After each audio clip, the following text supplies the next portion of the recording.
Acting cool in front of a girlfriend gone wrong. I have been driving for Uber in Dallas, Texas for over 6 years. A couple years ago, it was still possible to order an Uber without entering your destination. Hello everyone, Stories Boss here. Let's begin. This ride was one of them. A business couple got in the car and the man was kvetching and moaning at his wife as they got in the car. He sat behind me and she was on the rear passenger side. I noticed a lack of destination, so I asked, "Where can I take you today?" He shot back, "Hobby Airport." Now, that's in Houston, so I asked, "Don't you mean?" Whereas I was cut off by him saying, "I know where the hell we're going, now just drive." I looked into the rearview mirror at his wife, and as he was continuously ranting, she just gave a slight head tilt and shrug. So I got onto IH-45, heading south on my 250-mile trip.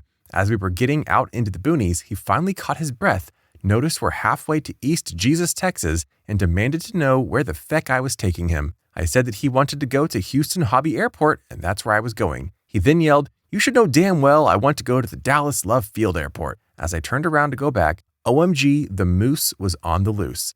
His wife started in on him. "The driver tried to ask you, but you just had to be all snooty with, 'I know where we're going' and stuff." She just continued on and on and on until he was a pitiful mess who could hardly say anything. Bonus part was that when she finished with him, she started in on his family. I would have paid for that kind of entertainment. This guy should listen when someone starts to explain. That's the basic part of communication, talking to people. You were right to attempt to explain and clarify where they wanted to go, but this guy had an attitude problem. He might act cool because he's with his partner, but then, you see, the right person wouldn't allow that kind of stuff. Funny part in this story is that her partner started to talk about his family right then, and I thought they would break up sooner. You were like watching a drama on TV for free that time. How a wild tiger turned into a little kitten. New to Reddit and just discovered this sub. Reading your fabulous MCs jogged my memory. This happened around the early 2000s when I was working for my uncle's fencing company. So, customer purchased a new constructed home,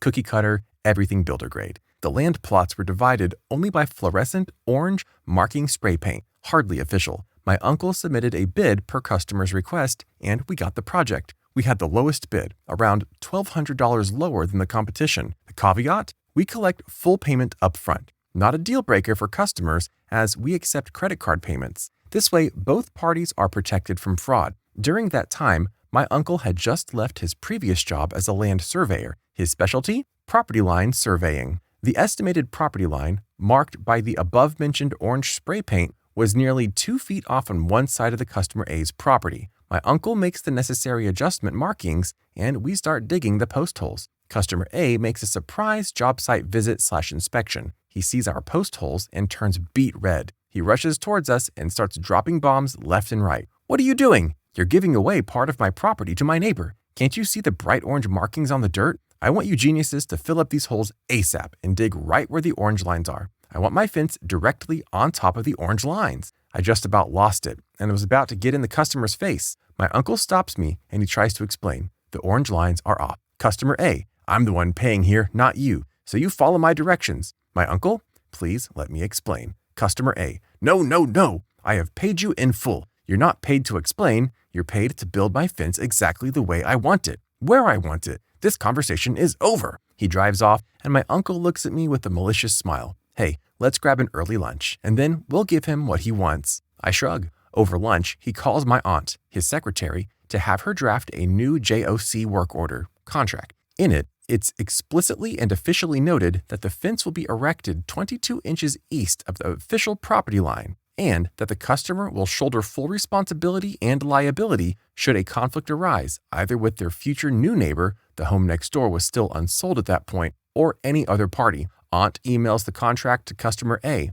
My uncle and I have our 2-martini lunch hour. Aunt calls and says customer A has signed and emailed the new contract back to her. And now that we have a paper trail, we go back to the site and continue working. That same afternoon, customer A pays us another visit and says, "Just checking to see if you decided to follow my instructions. You idiots didn't wait for me to sign the new contract before resuming work, did you?" Me, "We sure did." As he turns around to leave, I can hear him mouthing something. Upon completion, 3 days later, he signed off that the work was satisfactory. He was still in a-hole mode, refusing to acknowledge either my uncle or I when we thanked him for his business. 4 months later, he contracted my uncle again, requesting for him a bid on a new project. Yep, you guessed it, to move the existing fence on top of the official property line. We gave him an unreasonably high bid and still secured the project. This time around, he was a teddy bear throughout the entire project.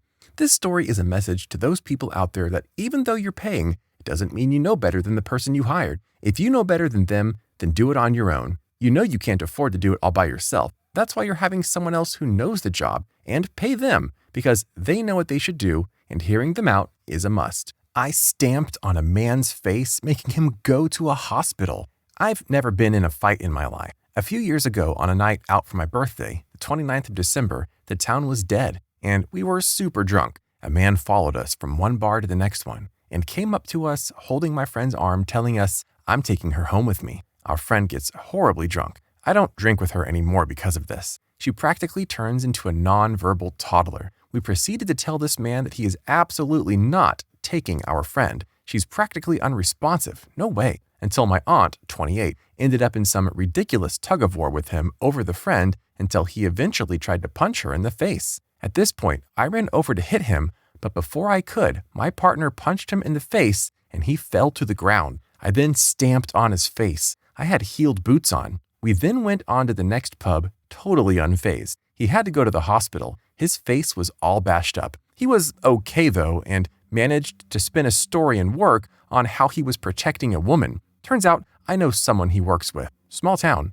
Anyway, I'm so sure he deserves this. But you don't hit someone when they're already down. And I still can't believe I did this. I can't believe I had it in me to do that to someone. I was so anxious I was going to be arrested for the weeks after it. So yeah, that's the worst thing I've ever done. Edit. Okay, I'm going to add the ridiculous plot twist. This fight sobered up my super drunk friend. She felt bad that we beat him up because of her. Her mental state and drinking fluctuate a lot and have been worse since her boyfriend died a few years ago. It's not great, but she's 30 and impossible to keep under control. All I could say is we could always drink alcohol and have a fun night, but we should never get ourselves too drunk, especially when we're away from home. Situations like this are way too hard to handle, especially when injuries and blood get involved. It's such a big headache. Anyways, the plot twist also got my head spinning. My workplace turned into a dumpster fire after they kicked me. This happened almost 5 years ago. Some details are intentionally vague. This will be a long read, but I promise it will be worth it in the end.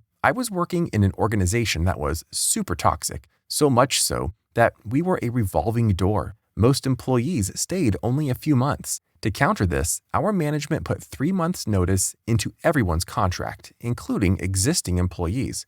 It's not strictly illegal where this happened, but very unusual. I believe the idea was to make it harder for employees to find a job outside, as employers usually didn't want to wait for 3 months. However, this didn't work, as people simply quit and waited for a month or two before starting their job hunt. I was there for almost 4 years. I needed the money, so I put up with whatever abusive crap was thrown at me. My boss was a guy we'll call Vince, not his actual name. Now, Vince was not particularly good, but he sometimes respected the fact that I was the most tenured grunt in the organization. Enter Rajesh, not actual name. Rajesh was brought in from outside for strategically improving our division. This was quite strange given our division generated most profits. Within months, Rajesh made the environment even more toxic. He pulled Vince's team under him and got Vince fired, and he actively encouraged us grunts to spy on each other. Rajesh also had it out for me from day one. Till date, I don't know why.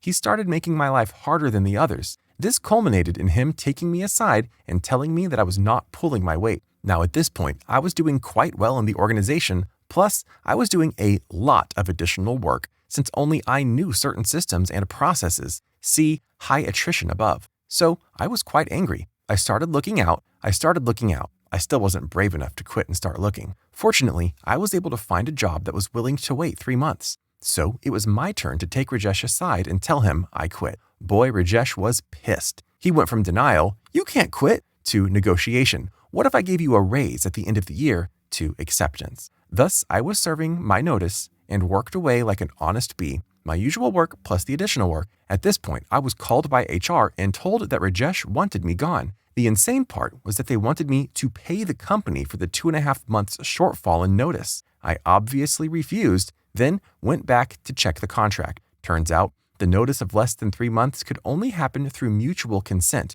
and the initiating party, company if they wanted me gone sooner, or me, if I wanted to leave earlier, had to compensate the other party for the shortfall. Cue the malicious compliance. The next day, I stopped doing anything at all. I logged in and logged out my hours and did jack shit. Not my work, definitely not the additional responsibilities. Soon, there was a complete meltdown all around. Rajesh would pull me into meetings and scream and try to bully me. I would say nothing but smirk. Then they tried to have someone else learn from me so that they could do what I did. Remember how I said earlier how I was the only one who knew how some of the old systems and processes worked? Well, now I claim I didn't really remember any of them. So, obviously, there could be no handover. Soon, my workplace turned into a dumpster fire. The HR/Rajesh smartened up and offered to buy out my notice if I cooperated and helped transition my work. I refused. Then, to twist the knife further, I started having meetings with fellow grunts. Remember, everyone was always a newbie, and encouraged them to leave as well. HR tried to get me to leave twice more, but I ended up serving the full 3 months. Remember the mutual consent part? TLDR, boss screws me over and tries to extort me. I start a dumpster fire. This story somehow makes me feel obligated to feel the tension between this person and their HR. I hate being in this kind of environment, and if I were her/him, I would never settle in a workplace that has so much stress working on. We know that a job is important, but if there are chances, especially when you have the potential, you can just leave and try to have a new start.